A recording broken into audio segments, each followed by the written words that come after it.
पधारने का बहुत बहुत स्वागत करते हैं, आशीर्वाद कहते हैं। हमने ये देखा है हमारी संस्कृति जो कि बहुत महान है, जिसमें आपको बताया कि हमारे अलग अलग आश्रम बने, चाहे वो गृहस्थ आश्रम रहा या ब्रह्मचर्य आश्रम। तो गृहस्थ आश्रम पे चर्चा कर रहे हैं, पहले वाले हम चर्चा कर चुके। आज का हमारा यह देश हमारी संस्कृति से बहुत तो नहीं, कम भी नहीं, दूर होता जा रहा है। आज दोगली नीति हो गई है। आदमी चाहते हैं हम फॉरेन कल्चर को माने, पर हमारे घर में रहने वाली बेटियां, बहनें, माँ, पत्नी वो इंडियन कल्चर को माने। अधर में लटके हुए हैं खास करके यूथ। ये हमने महसूस किया, पहले भी देखते रहे, अब भी वहां भी बातें सुनते हैं तो सेम चर्चा सुनने को मिलती है। संस्कृति का हमारी का बुरा हाल हो चुका है, क्योंकि आदमी चाहता है मेरे पे रोक टोक नहीं होनी चाहिए, मैं कह रहा हूं मेरे से पूछताछ नहीं होनी चाहिए। लेकिन मेरी जो बहन है, मेरी जो पत्नी है, मेरी जो माँ है, वो इंडियन कल्चर को ही फॉलो करे। कितना अजीब लगता है ना। जिंदगी आप भी जी रहे हो, वो भी जी रहे हैं, और हर जगह ऐसा नहीं है, कहीं इससे उल्टा भी होता है। कहीं कहीं महानगरों में तो गृहस्थ जिंदगी सुखमय तरीके से जीना चाहते हो तो आपका फर्ज है कि आप एक दूसरे का सम्मान करें। आपका फर्ज है, कर्तव्य है कि एक दूसरे के विचारों को समझें और दोनों ही घर परिवार के मसलों पे चर्चा करें। क्या पता पति कोई बढ़िया आइडिया दे दे, क्या पता पत्नी कोई बढ़िया आइडिया दे दे। ईगो हार्ट मत कीजिए अपनी। जिसका भी आइडिया बढ़िया हो उसको मान लो, और हो सकता है इससे आपके घर में तरक्कियां आ जाएं।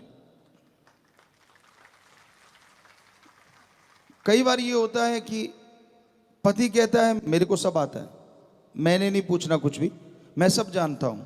या फिर पत्नी भी ऐसी होती है, जिसकी जिसके घर में चलती है हम उसकी बात कह रहे हैं। तो होना यही चाहिए।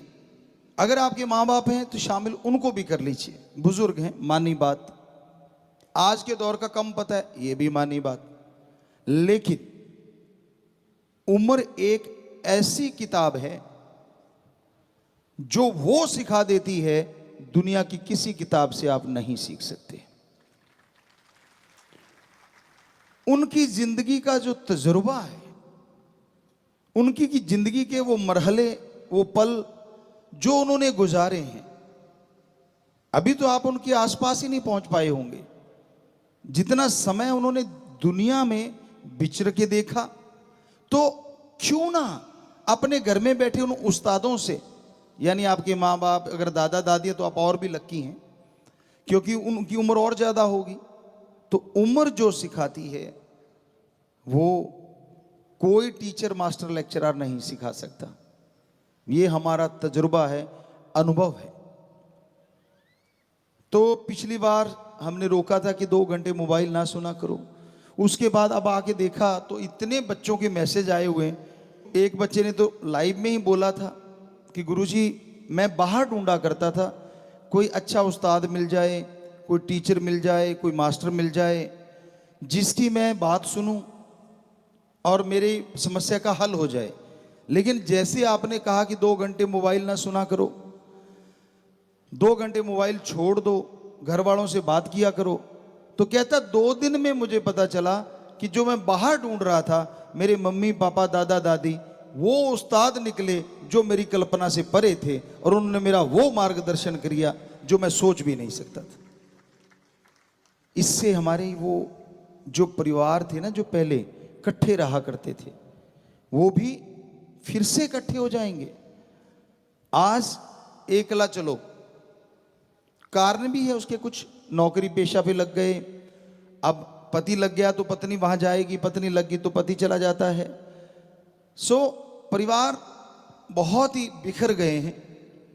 दूसरा, स्वार्थ ने प्यार की जगह ले ली है। अगर मम्मी पापा की अच्छी पेंशन आती है, अच्छी आमदन देने वाले हैं, तो प्यारे से लगते हैं। आपकी आमदन में अगर वो हिस्सा खा रहे हैं तो न्यारे से लगते हैं। फिर लगता है कि इनको थोड़ा अलग कर दें तो अच्छा है। हाँ, अगर वो कुछ कमा रहे हैं, दे रहे हैं, तो फिर लगता है कि नहीं यार, हाँ, मम्मी पापा है। तो आज समय ही ऐसा आ गया। आपको एक बात सुनाया करते हैं कि एक परिवार, बुजुर्ग थे, अकेले रह गए, पत्नी गुजर गई, अब 3 बच्चे थे। उसने क्या किया, अपनी जमीन जायदाद जो कुछ भी उसके पास था अपने बच्चों के नाम करवा दिया। यह सच्ची घटना है। और पहले तो परिवार के बच्चे प्यार करते रहे, लेकिन जैसे ही ऐसा हुआ तो उन्होंने पापा को धकेलना शुरू कर दिया। बड़ा कहता जी देखो मेरा कारोबार है, मेरे बच्चे ज़्यादा हैं पापा, मेरे से उतनी सेवा नहीं हो पाई, आप मंझले के पास जाओ। मंझले ने कुछ दिन रखा, फिर छोटे के पास जाओ। यूं करते करते एक दिन उनको घर से ही निकालने की नौबत आ गई। तो थोड़ी सी पुराने समय की बात है, तो वो अटैची की जगह थोड़ा लोहे के ट्रंक से हुआ करते थे, ट्रंक बोला करते थे उनको। वो बेचारे ने कपड़े डाले उसमें, और उसके गुरु थे कि मैं चलो अपने गुरु से मिलने जाता हूं, वहीं रह लूंगा, आश्रम में सेवा कर लूंगा। तो वो ट्रंक लेके चल पड़े। रास्ते में कहीं गुरु जी मिल गए। कहने लगे हाँ भाई भक्ति जी कहाँ चले? कहता जी मैं तो आपके पास ही आ रहा था। कहते कोई बात नहीं, उसकी जरूरत नहीं, हम आ गए। बोल क्या हो गया, कैसे हुआ? उसने सारी बात बताई। कहते भाई हम तो आपको कहा करते हैं कि जमीन जायदाद अपने नाम रखो जब तक जिंदा हो, इसी को सलाम है, लेकिन चलो आप नहीं मानी तो हम आपको एक तरीका बता देते हैं। उन्होंने तरीका बता दिया, उसको कुछ दे दिया कि अब तू वापिस जा, और वापिस जाके ऐसे ऐसे करना। एक दिन गुजर चुका था, दूसरे दिन वो वहां पहुंच गया अपने घर के वापस। तो परिवार वाले लगभग सुबह सुबह का समय था, सारे घरों में ही थे। तो उसने पास पास घर थे, सेंटर से में खड़े होके वो ट्रंक बजा दिया जोर जोर से। तो बच्चे बाहर आए, भाग के देखते हैं क्या है, आवाजें आ रही हैं। देखा तो दादा खड़ा है। उन्होंने जाके अपने पापा मम्मी को बताया कि पता नहीं दादाजी खड़े हैं, ट्रंक बजा रहे हैं, पर उसमें आवाजें आ रही हैं। तो सारे बाहर आए, कहते हाँ पापा क्या है? कहने लगा भाई कुछ नहीं है, मैं तो आपको वैसे सूचित करने आया था, मैं तो जा रहा हूं, ऐसे ऐसे मुझे रास्ते में कोई मिला और वो निकल गए। जब मैंने देखा तो वहां सोने के टुकड़े पड़े हुए थे, गिन्नियाँ वगैरह या जो भी पड़ा हुआ था, तो मैं उठा लाया। काफ़ी सारे हैं, ये ट्रंक में मैंने रख रखे हैं, ये देखो। उसने बजाए तो वो टन टन टन टन नेचुरली बजे। अब देखिए कैसे रंग बदलते हैं बेटे जिन्होंने घर से निकाला था। बड़ा कहता पापा कमाल करते हो, पहला बेटा मैं, मेरे घर में आओ। पहले झगड़ा ये था हमने नहीं रखना, अब झगड़ा ये पड़ गया मैंने रखना मैंने रखना मैंने रखना। तो वो कहता लड़ो मत यार, वही हूं जिसको निकाला था। कहते पापा वो गलती होगी, सॉरी सॉरी, वो हमारे से गलत हो गया, लेकिन अब आप हमारे घरों में आ जाइए। कहते यार बारी बांध लो जैसे पहले बांधी थी। कहते नहीं नहीं बारी को क्या है, मैं बड़ा हूं, मेरे पास ही रहो। कहता नहीं नहीं तेरी गृहस्थी बहुत बड़ी है ना, तूने कहा था। कहता जी वो बोला तो है कि गलती हो गई। तो महीना महीने की ज्यों त्यों करके उन्होंने टर्न रख ली। महीना वो रखे, महीना वो रखे, महीना वो रखे। अब महीने में बुजुर्ग की सेवा ऐसी हो जैसे कोई बटेऊ की होती है। घर में दामाद आ जाता है ना, ताजा ताजा, बाद में बासा सा हो जाता है, ताजा ताजा दामाद आता है तो बड़ी सेवा होती है। सारे आके पूछते हैं, बैठते को नया नया सा लगता है। तो उस तरह से बुजुर्ग की सेवा होनी शुरू हो गई। तो बुजुर्ग का तो रंग लाल होने लग गया, बड़ा खुश। लेकिन गुरु ने कहा था ये ट्रंक ताला लगा के सिराने रखना, इसकी चाबी। कहता जी फिक्र ना करो, नाड़े से बांध रखी है। कहते नहाने जाए तो भी कहता जी फिक्र ना करो, साथ ही लेके जाऊंगा। अब वो ट्रंक को सिराना लगा रखा और वो सो जाया करे, वो आया करें देखने कमरे में भी ट्रंक कहाँ है। ट्रंक तो वो बापू के कहते सिर के नीचे है। कहते यार बड़ा खड़ूस है। नहाने गया, पानी पुनी डाल दिया, वो नहाने चला गया, देखा ट्रंक, देखते हैं, देखा ट्रंक है नहीं, कहते बापू तो साथ ही ले जाता है। कहते बड़ा खड़ूस है। महीना हो गया जी, 2 महीने 6 महीने, तो ट्रंक उसने हाथ नहीं लगाने दिया किसी को। समय अब वो भी आ गया जो सब पे आना है और आता है।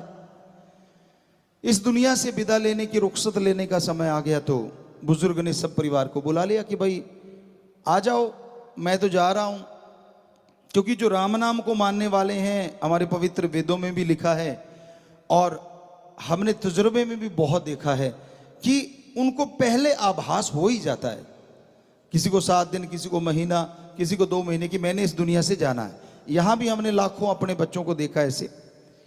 तो उसने बुलाया और सबको बिठा लिया कि भाई मैं जाऊंगा कल को, हो सकता है शाम की गाड़ी हो जाए, इस दुनिया से जाना है। तो मेरे पास जो सामान है, मैंने सोचा। कहते हाँ हाँ, कहते पापा उसका हमें कोई लालच नहीं, पर सेवा किसने ज्यादा की ये बताओ। कहता बेटा किसकी कम बताऊं, आप देख नहीं रहे मेरा चेहरा लाल है और कितना वजन बढ़ गया है। सेवा तो आप तीनों ने बढ़ चढ़ के की। अब बहुएं आ गई, बापूजी मैंने ज्यादा की, दूसरी कही मैंने ज्यादा की, जो गालियां दिया करती थी। वो सबको देखा, हंस दिया और नाड़े से चाबी निकल गई थी। अच्छा यहां रखता था, तभी तो चाबी नहीं मिली। वो चाबी खोली, क्यों पुराने बुजुर्ग जानते हैं, जो बहुत ही पुराने होंगे, वो नाड़े से ही बांध के रखते थे, उससे बढ़िया कोई तरीका भी नहीं था। पॉकेट भी गजब की थी। तो वो चाबी खोली, सारों की सांस धक धक धक धक, भी होगा क्या। कहता घबराओ मत, मैं नाइंसाफी नहीं करूंगा सबके साथ। ताला खोला, सबकी निगाह ताले में, बापू में किसकी निगाह। ताला कड़क करके खुला, ध्यान उधर, कब खोलेंगे कुंडा। कहते हाँ भाई ठीक हो ना। कहते जी हाँ जी हाँ जी हाँ जी हाँ जी, कि भी जल्दी खोल मतलब। तो उन्होंने वो खोला। अब दूर खड़े बैठे थे थोड़े, बहुत उचक उचक के देखे भी अंदर क्या है, देखिए क्या ऊपर कपड़ा है। कहने लगा बेटा सेवा आपने मेरी नहीं की। कहते क्यों पापा, इतनी सेवा आपकी की है। कहते ना ना, सेवा आपने फिर से ट्रंक बंद करके खड़का के इसकी की है। कहते चुप हो गए, अब बात तो सच्ची है। उसने कपड़ा उठाया, अंदर पत्थर भरे हुए थे। कहता लो बेटा, कितने कितने कितने लेने, और उठा के अपने अपने सिरों पे मार लो।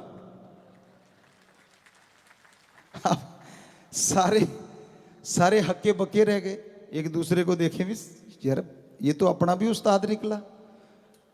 पत्थर रख के ट्रंक में, मतलब कितने सालों से सेवा करवाया जा रहा है। कहता बेटा ये पत्थर आपके दिमाग पे मारने के लिए हैं, ताकि आपको अकल आ जाए। अरे जो चीज आज आपके पास है मैंने ही कमाई थी, घर परिवार मैंने ही तो बना के दिए थे, वो आपको नजर नहीं आए, लेकिन इन पत्थरों की वजह से आपने मेरी सेवा की। आपको बापू नहीं, आपको पैसा प्यारा है। तो यकीन मानो ये हकीकत है। आप गृहस्थ जिंदगी में रह रहे हैं, इतने भी आशिक मत हो जाओ बच्चों पे कि भाई सारा कुछ ही जीते जी लुटा बैठो और खाली हाथ होते ही बेटा वृद्ध आश्रम तैयार है। आजकल थोड़ी सी जगह भी बन गई, पहले होती नहीं थी। तो गृहस्थ जिंदगी में तालमेल बिठाना जरूरी है। बुजुर्गों को चाहिए, जब आपकी उम्र गृहस्थ जिंदगी से आगे वाली संन्यास आश्रम वाली हो जाती है, तो आप संन्यास क्यों नहीं लेते। बच्चे कमाने लग गए, खेती बाड़ी संभालने लग गए, सारा कुछ उन्होंने कारोबार संभाल लिया, फिर भी टांग अड़ाओगे। नहीं नहीं ऐसे नहीं, ऐसे कर।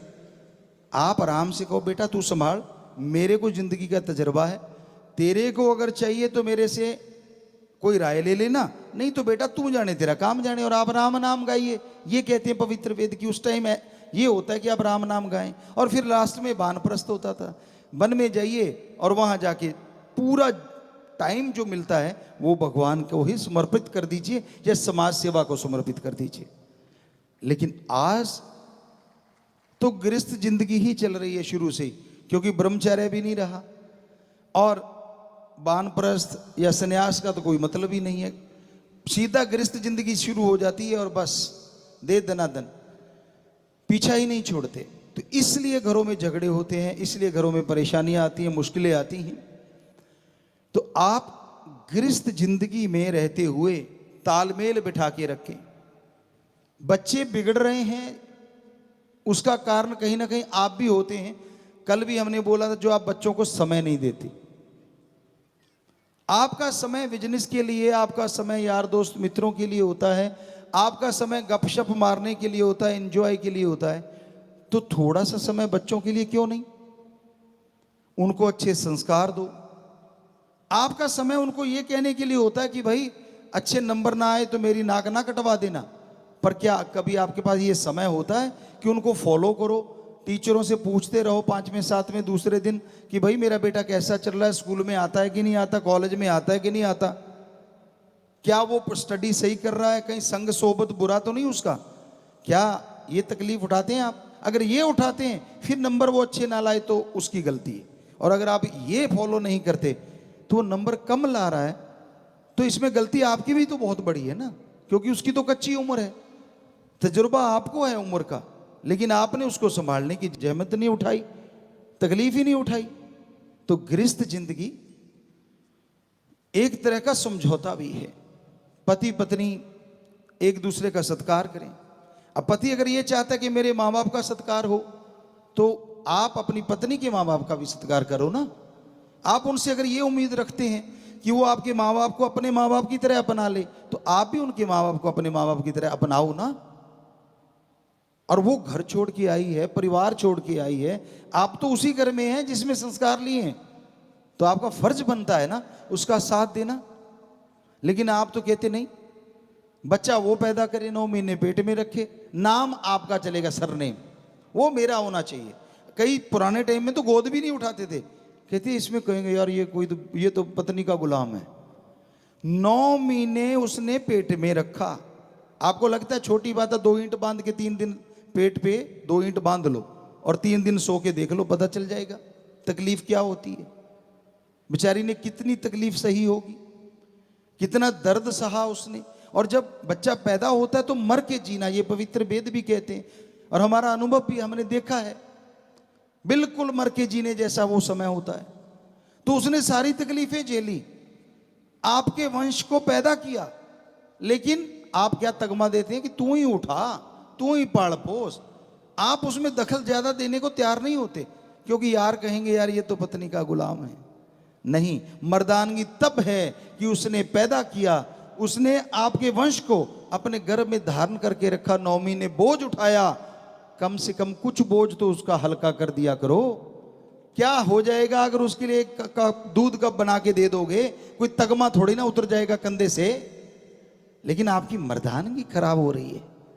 हमारी निगाह में तो वो सच्चा मर्द है जो बराबर का साथ देता है और बराबर का एक रुतबा भी देता है, और पत्नी भी वही सच्ची पत्नी है जो बराबर का रुतबा देती है। ये ऐसा नहीं है कि आज समाज में ये नहीं है, ये भी है, सिर्फ पतियों का बोलबाला नहीं है।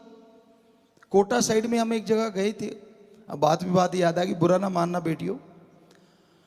हम चले गए और वो सज्जन कहने लगे, अच्छे ऑफिसर थे, कहते गुरुजी आप पास में सत्संग कर रहे हो, जाते जाते चाय पी जाना। हमने कहा बेटा कोई बात नहीं, आप कहता फैमिली भी मिल लेगी। हम चले गए, देखा तो वो सज्जन 2 बच्चे उठाए हुए हैं और पार्क में घूम रहे हैं। कहता आजो गुरुजी आजो आजो। वो बाहर ही उनके गेस्ट रूम था, घर था, बाहर वाला कमरा, उसने दरवाजा खोला, हम अंदर सारे चले गए, 2-4 आदमी साथ थे। तो देखा, हमने कहा यार जैसे बैठे देखा तो वो है ही नहीं सज्जन। हमने कहा आपा उसके घर आए हैं, वो अभी अभी तो आ रहा था। कहते गुरुजी वो बच्चा रोने लग गया। हम 5 मिनट 7 मिनट इंतजार किया, वो नहीं आया। तो हमारे जो लांगरी सज्जन थे, हमने कहा यार देखना बाहर वो खड़ा हो। वो उसके पास गए, कहने के भाई गुरुजी आपके घर बैठे हैं, आप यहाँ पार्क में घूम रहे हैं। कहता ड्यूटी है। वो हमें कहता जी उनकी तो कोई ड्यूटी है बाहर पार्क में।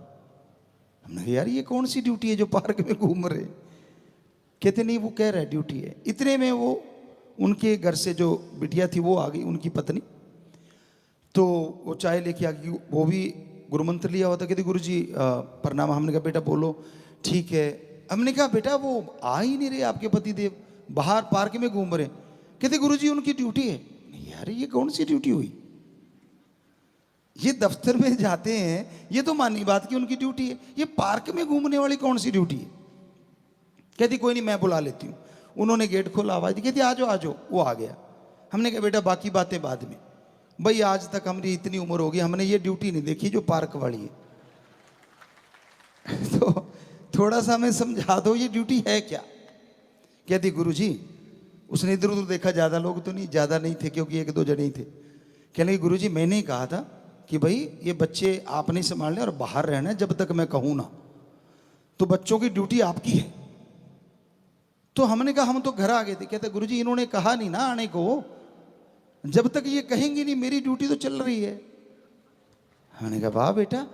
वो बिटिया को कहा बेटा तेरी ड्यूटी बड़ी सख्त है, बड़ी तगड़ी बॉस है तू तो, इतने तो दफ्तर में नहीं होते।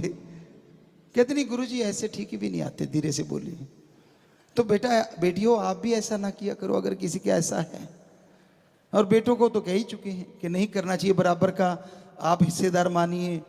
क्योंकि हमारे धर्मों में अर्धांगनी ऐसे नहीं बोला गया, हिंदू धर्म में उसके मायने संपूर्ण तब होते हैं जब दोनों आप हैं इकट्ठे मिलके चलते हैं। यकीन मानिए वो अगर स्वर्ग से बढ़िया होता है जब दोनों एक दूसरे का सम्मान करते हैं, दोनों एक दूसरे की इज्जत करते हैं। उस घर में स्वर्ग से बढ़ के नजारे होते हैं। और पवित्र वेदों में भी तो बहुत बड़ा अनुभव है संतों का, तभी तो उसमें बताया गया है और हमने अपना अनुभव आपको बताया। तो ये हकीकत है, घर गृहस्थ में आप रहें तो एक दूसरे का सम्मान। और दूसरी एक बड़ी बात जिसके लिए आज बहुत से तलाक हो रहे हैं, यूथ में खास करके झगड़े हो रहे हैं, एक दूसरे पे यकीन ना करना। शक एक ऐसी बुरी बला है जो जला के राख कर देती है। रिश्ते भी आपने ही बनाए होते हैं आज के बच्चों में। तो कौन सी मैरिज, शायद लव मैरिज बोलते हैं, वो तो फिर किसी का तो उसमें दखल ही नहीं, आपने ही तो बनाए थे ना वो। और फिर शक भी करना शुरू कर देते हैं। क्या आपको उसका पता नहीं था कि भाई इस फितरत का मालिक है या इस फितरत की मालकिन है? तो फिर दृढ़ यकीन तो रखना पड़ेगा ना, बिना वजह शक। वो कहीं से जाया बेचारा, दफ्तर में बैठा है, वो अपना कंप्यूटर चला रहा है। आजकल बाल झड़ रहे हैं, किसी का बाल झड़ के उसके ऊपर आके गिर गया, घर में आया वो ही पकड़ लिया, ये देखो ये क्या है, मर गया बेचारा, कहां से बताए कि उसके बाल झड़ रहे हैं। हो सकता है वो सच भी हो, हम नहीं कहते, हम तो अपना एक अनुभव बता रहे हैं कि ऐसा हमारे सामने केसेस आते हैं, बच्चे लड़ते हैं आपस में। अब पार्टी है, कई बार दफ्तरों में हो जाती है, डांस वगैरह हो रहा है, तो उसमें कहीं ना कहीं कुछ लग गया कपड़े पे तो गड़बड़ हो गई। तो थोड़ा सा जब गृहस्थ जिंदगी में अगर आप अच्छी जिंदगी जीना चाहते हो, यकीन रखना भी सीखो। क्योंकि यकीन अगर है तो घर में सुख शांति चलती है और प्यार मोहब्बत की बरसात होती रहती है। यकीन डगमगाया नहीं। और फिर आज के बच्चों का तो हमें ये नहीं पता चलता, इनके रिश्ते जुड़ते हैं तो पार्टी, टूटते हैं तो पार्टी। ये किसी धर्म में नहीं है और ना हमारे कल्चर में है, ये बाहर का कल्चर आ गया शायद। आजा मेरा ब्रेकअप हुआ, शायद ब्रेकअप ही नाम लेते हैं। आजो आजो आज मेरा ब्रेकअप हुआ, ऐसे लगता बारात जाना हो, क्योंकि हमारे टाइम में तो बारात के टाइम शगन मनाते थे ऐसा, आज वाले ब्रेकअप का शगन मनाते, आजो आजो आजो। अरे दिल्ली की संस्कृति को बनाए बैठे हो और करोड़ों की संस्कृति जो हमारी भारतीय है उसको छोड़े बैठे हो यार, कमाल करे जा रहे हो। हमारी संस्कृति तो बनाती है कि जब रिश्ता जुड़ता है वो होती है खुशी की बात, टूटता पहले तो टूटता ही नहीं था। हमें यहां तक याद आता है, बाकी हो सकता है कि हिंदू धर्म में तो तलाक की कोई जगह ही नहीं है।